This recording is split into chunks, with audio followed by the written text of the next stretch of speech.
واسطی الحمدلله. تو کیستی؟ مسلمان. بنده کی هستی؟ الله. آفرین. دین ما چی است؟ اسلام. اسلام به معنی چی؟ تسلیم شدن به الله. خب ایمان چند رکن داره؟ 6 رکن.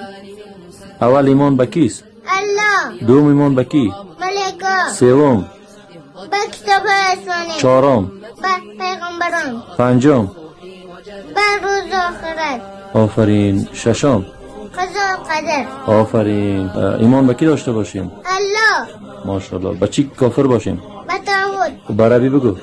آمنت بالله کفرت بالطاغوت. ماشاءالله. یک نفر میگه الله سه تاست، الله وجود نداره، هر چیز الله است، این چی میشه؟ مشرک. آفرین. کسی که الله را توهین کنه، با احکام دین تمسخر کنه، با پیغمبر تمسخر کنه، این چی است؟ کافر. آفرین. کسی که حکم الله را تطبیق نکنه در زمین، حکم غیر الله را تطبیق کنه، او چی است؟ طاغوت.